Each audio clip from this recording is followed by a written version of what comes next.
யாரிடமும் பரிசுத்தம் வேண்டும், யாரிடமும் எல்லாரிடம் அன்பாய் பழகக்கூடிய ஒரு சுவாபம் வேண்டும். வேதம் சொல்கிறது, பரிசுத்தம் இல்லாமல் ஒருவனும் தேவனை தரிசிப்பதில்லையா. அப்போ கர்த்தரோடு பழகணும், கர்த்தருடைய ஆசீர்வாதத்தை பெறணும் அப்படின்னா ஃபஸ்ட்டு ஸ்டெப்பே நம்ம பரிசுத்தமாய் வாழ வேண்டும். இந்த பரிசுத்தமாக வாழ்கிறதுக்கு என்னை பொறுத்தவரையில் மனசில் முடிவெடுக்கணும். கர்த்தரை மாதிரி நானும் பரிசுத்தமாக வாழணும். அவர் பரிசுத்தர், அவர் பரிசுத்தர், அவர் பரிசுத்தர் என்று பரலோகத்தில் தேவ தூதர்கள் அவரை ஓயாது போற்றியும் புகழ்ந்தும் பாடிக்கொண்டும் இருக்கிறார்கள். அதே போல அந்த தேவனை போல நானும் பரிசுத்தமாய் வாழ்வதற்கு இந்த உலகத்தில் நான் இன்றைக்கே என்னை ஆயத்தம் பண்ண ஒப்பு கொடுக்கிறேன்.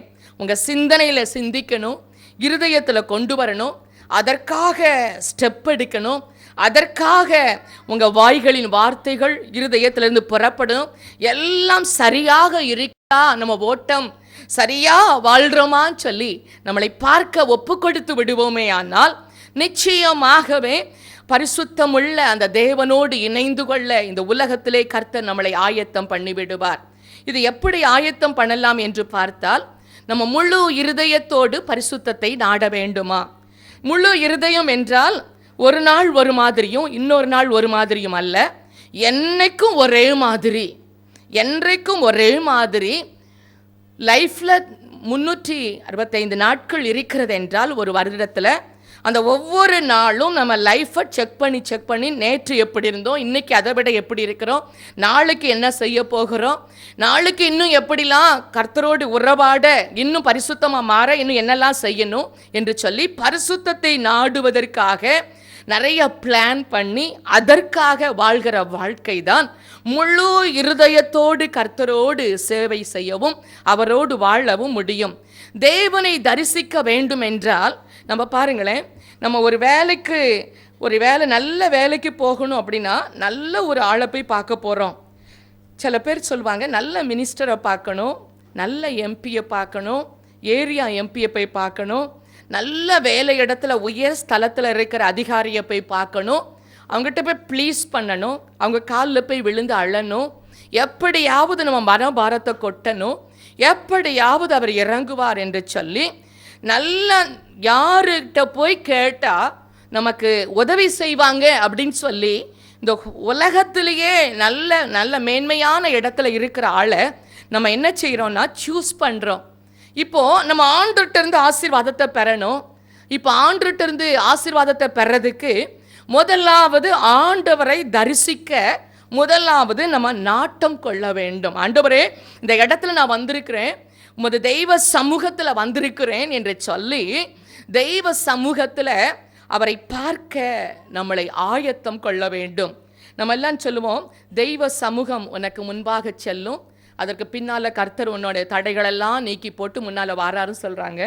என்னை பொறுத்தவரையில் தெய்வ சமூகம் ஆராதனை செய்யும் போது இறங்கி விடுகிறது.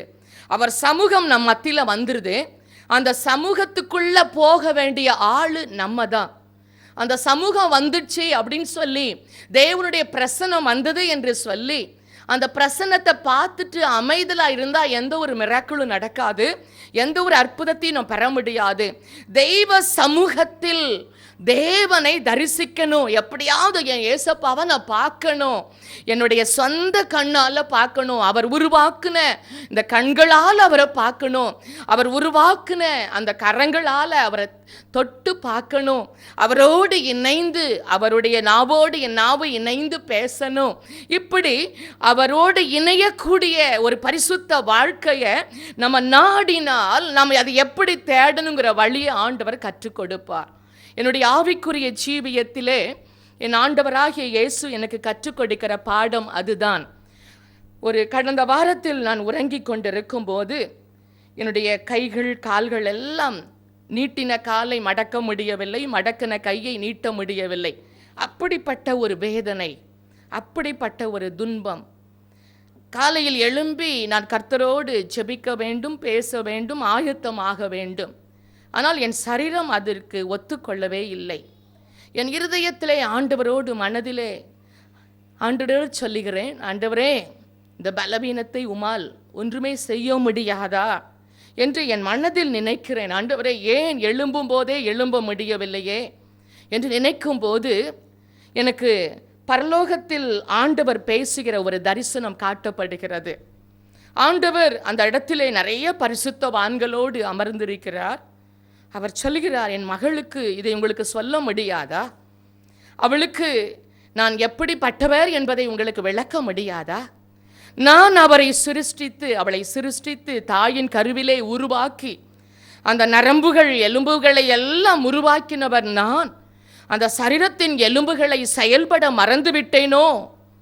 அதை எப்படி செயல்படுத்தணும், எப்படி அதை சுகப்படுத்தணுங்கிறத சிருஷ்டிகராகிய நான் மறந்துவிட்டேனோ என்று சொல்லி அவளுக்கு நினைவுபடுத்துங்கள் என்றார். இதை அவர் பேசுகிற சத்தம் என் காதுகளில் விழ விழ என் வாய் மதுபக்கம் புலம்புகிறது. ஆண்டவரே, நீர்தானே என் பரிகாரி, நீர்தானே இந்த சரீரத்திற்கு சொந்தம். இந்த சரீரத்தில் வேறொரு பலவீனமோ, வேறொரு வியாதியோ, வேறொரு அசுத்த வல்லமையோ உள்ள வர நீர் அனுமதி கொடுப்பது கிடையாதே.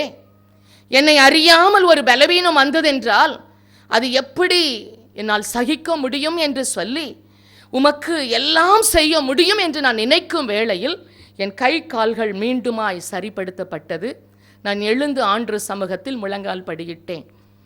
இதை நினைக்கும் போது என் ஆண்டவர் என்னோடு அதிகம் பேச ஆரம்பித்தார்.